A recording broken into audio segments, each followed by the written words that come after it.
Hello, everyone, and welcome into the 13th episode of Jack's Mailbag, the series where I answer your Gamecock athletics questions. If you have a question you want answered on next week's episode, be sure to drop it in the comments section below on this YouTube video, or I'll have a thread on the Gamecock Central Insiders Forum on GamecockCentral.com where you can go ahead and drop all your questions below. This week, we are going to be talking a lot of baseball. South Carolina kicks off a very big three-game series, top 15 showdown, with Georgia coming into town starting tonight at 8 p.m. Now, the weather looks a little bleak outside. I'm sure that would be a question I would get to start off this video normally. But yeah, the weather doesn't look great outside right now. I was doing some work this morning, and at the time of recording this video, it's still raining outside, but I heard a loud thunder, lightning strike, whatever you want to call it. It kind of scared me, to be honest. I'm not normally like that, but it was loud enough to where I'm like, wow, that's a little crazy there. So who knows what's going to happen right now? The weather doesn't look great today. It looks a little better tomorrow and definitely Saturday, with it being much clearer on Saturday. So we could be looking at a doubleheader. But for right now, baseball will be played at 8 o'clock tonight on ESPN2. We'll just have to see what happens. But so at the time of recording this video, not sure what the case is, but we will have all the updates on GamecockCentral.com as we get them. But without further ado, let's get into our first question for this week. And it comes from GamecockCocks, who asks, do you have a sense of what Kingston will do when Tippet returns? So for those of you who don't know or kind of been out of the loop with baseball for a little bit, Will Tippet got hit in the head by a really high power fastball a few weeks ago against Arkansas. I think it was 3 Fridays ago. And he had went down with concussion protocol, and we haven't seen him since. And when I was at Missouri over the weekend, I did see him in full uniform with the team, and I didn't know what to expect. He obviously didn't play, but I think he was there on the roster just in case they needed him. And from my point of view, I don't know. I mean, concussions can last long. I mean, I'm sure there's something else going on too.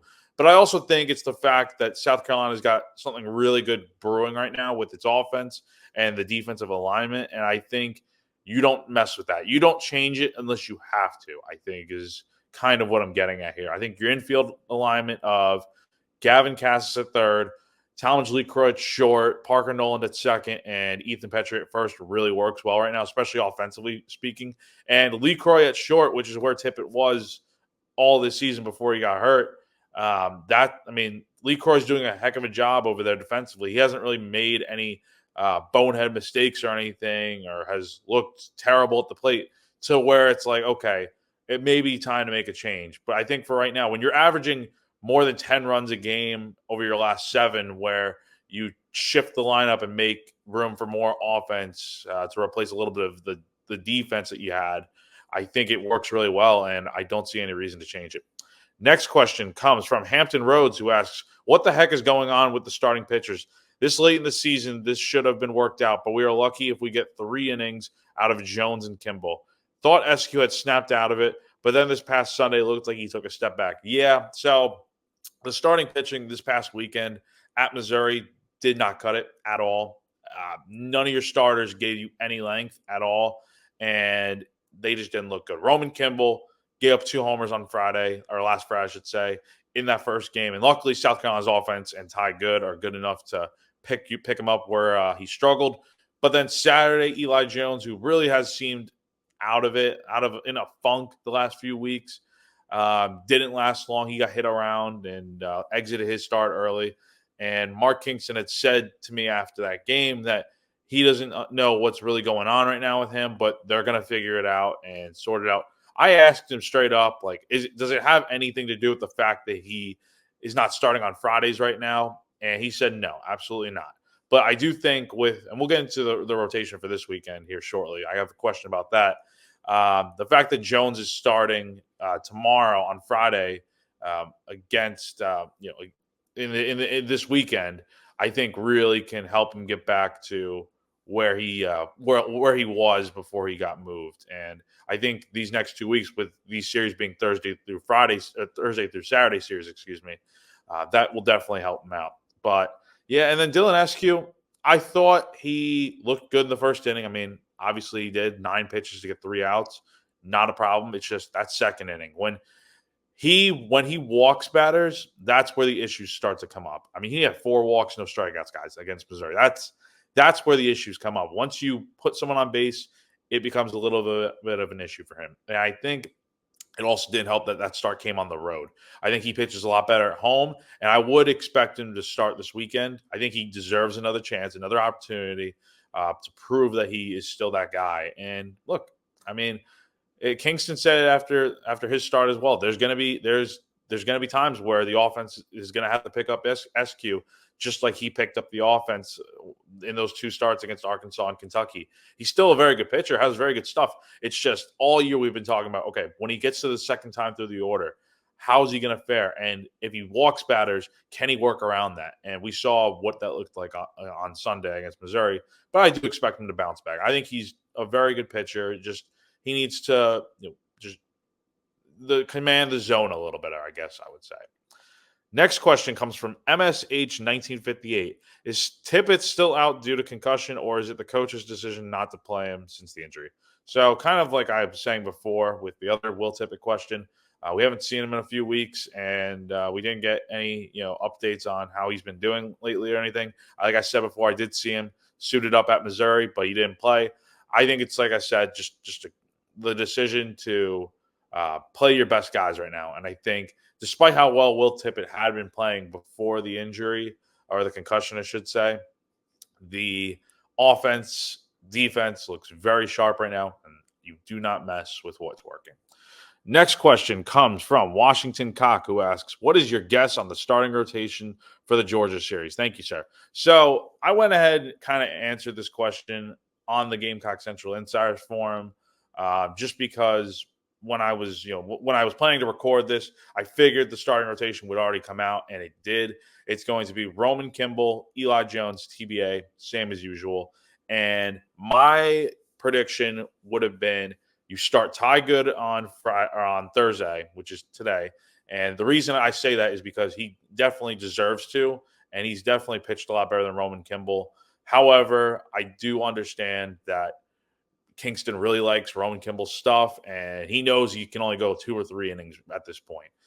But you can turn it over to Good after, and you get 4, 5, 6 innings out of him, and there's your two pitches for the first game of the series, and you don't really have to burn through your bullpen. But that said, it hasn't really worked out that way, at least in the last outing against Missouri, where Kimball goes an inning, gives up 2 homers, and then Ty Good's got to pitch 4 innings, and then you got to turn it over to the bullpen again. So ideally, I think this system works with Kimball and Good, but at the same time, you need Roman to get more outs and do his job. If he's able to do that, then it's not a problem. But because of what I saw at Missouri, it can look like a problem. And then after that, Eli Jones doesn't surprise me. I think he needs to be back on the Friday roll, and he will be for this week and presumably next week as well against Tennessee. And look, he's got to pitch better. Has to. I think he definitely has the stuff to do so. Georgia's a tough team. Charlie Condon, very good player, 33 homers, 459 batting average. You don't see many players like that in this day and age. But I think Jones really has to step up. If South Carolina wants to be a regional host and maybe more, you need good starts from your starting pitching. And I think those 2 in particular, Kimball, Good, Jones, and then TBA on Saturday. I think it's going to be SQ. It could be Matthew Becker. It could be Tyler Pitzer. We'll have to see. I definitely expect it to be SQ, though. And I think you need very good starts from your starting pitching to have any chance this weekend. Look, Georgia's a good team. Top 15 in the country. Like I said, Condon, very good player. Good team all around. They're going to be coming in hungry, looking to – I mean, honestly, if you think about it, this weekend really is kind of like whoever wins this series can kind of solidify their fate as being a regional host. I know D1 Baseball has South Carolina as the number 16 overall seed in the NCAA tournament. I totally disagree with that. I think it's straight up blasphemous. But I do think this weekend really does help South Carolina's chances if they are able to take 2 or 3 and they get closer to getting around that 15, 16 SEC win mark. That would probably more likely than not get them that hosting spot. And then our final question comes from Hutto KM, who asks, how is Eli Jersonbeck coming along with his rehab? What are your thoughts on him being a Gamecock in a Gamecock jersey next year? I know a lot of people said he was done here, but is it a possibility he would stay around another year? I've talked about this a little bit before, and I'll kind of reiterate what I've been saying the last few months with this whole circumstance in question. I don't know what's going on with how that process is coming along. With Tommy John, it usually takes about a year, maybe a year and a half to get back to 100%. But I've seen Jers in the dugout, and he seems to be in good spirits and stuff. But that recovery process takes time and stuff. And look, when he's healthy, I think he's definitely got the potential to be a Friday night arm. I mean, we've said that since he came onto the scene as a freshman. And look, he had his ups and downs last season. I thought he had those freshman growing pains, like all freshmen do. And it takes time. But when his stuff is on, it's very good. And as for what's next for him, I've always been a believer that he needs to come back for another year. I think that would only benefit him. I mean, he's still a young kid. I mean, he really hasn't pitched that much in college. I mean, he only has so many innings under his belt at this point. And look, I mean, his draft stock, I mean, where's it going to be at? I think is the biggest question come July with the MLB draft. I mean, is he going to be picked? He'll get picked, I think, but is he going to get picked high enough to where it's like, okay, do I go to the MLB down the minor league baseball route with spending 3 years in the minor leagues and then hopefully getting the calls to the MLB and living paycheck to paycheck, or is the money going to be good enough from the draft to where it's like, okay, I can't really turn this down? Or you have another option where it's like, okay, NIL exists now.